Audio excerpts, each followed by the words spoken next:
facts. Now I know you guys are probably wondering, where have you been? What have you been doing? Why haven't you been active? I'm not going to explain that in this video, so if you guys have any questions, you guys can leave them in the comments below. I will definitely respond to them. With that being said, I am going to continue on into the case study of the Black Dahlia.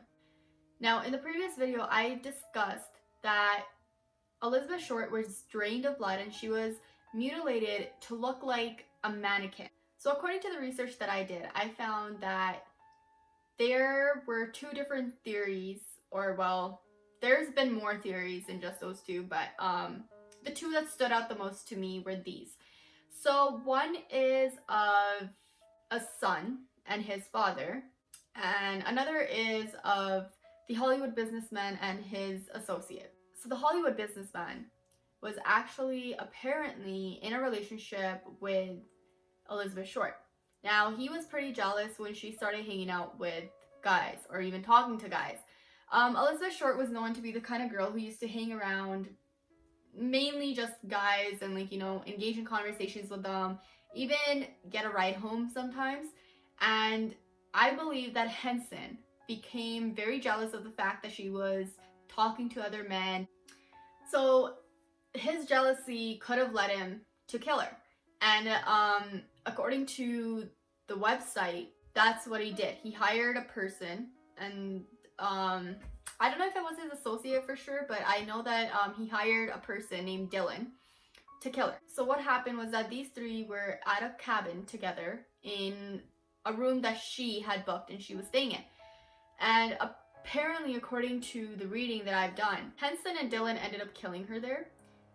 To me, that feels like the motive that Henson had to kill her was that he was jealous about the fact that she was engaging in conversations with other men and that she was talking to all these people. And I feel like he felt ignored and felt that she was starting to get out of his grasp. And he didn't want that happening, so instead he killed her.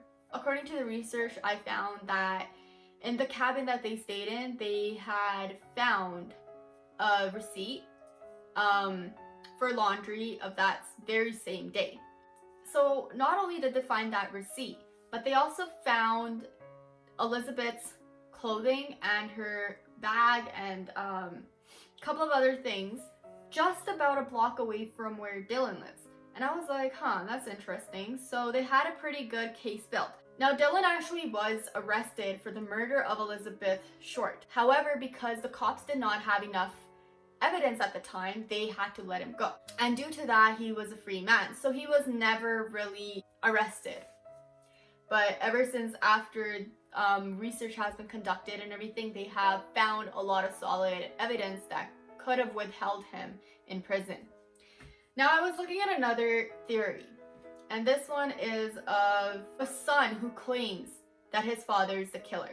So Steve actually began his research against his father back in about 1999, as far as I remember.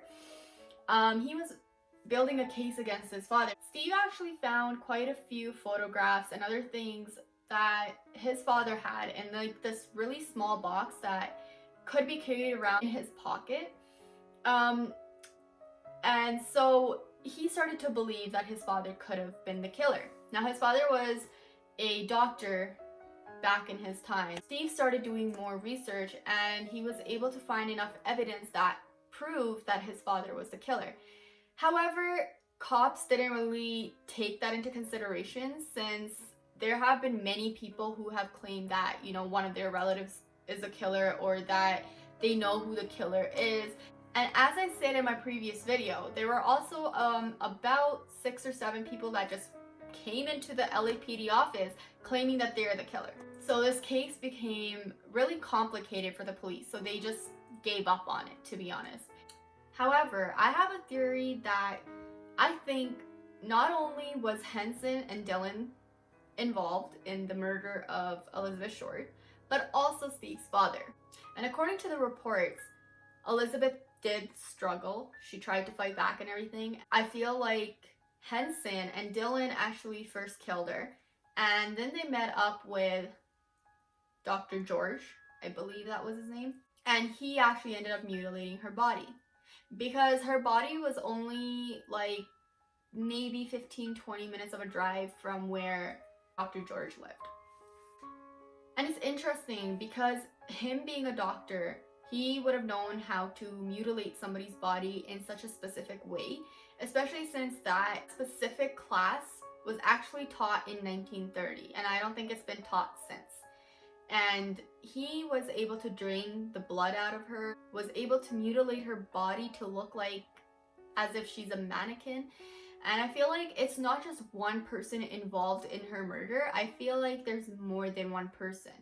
And I think what actually ended up happening was that first Henson and Dylan probably tried drugging her, you know, never know. Could have been possible. And then after that, you know, she struggled to fight back and everything, and they ended up hurting her and killed her on spot. Now, the receipt thing was something that kind of threw me off. I was like, why would somebody be doing laundry that very day of her murder? And on top of that, they left the receipt in the cabin.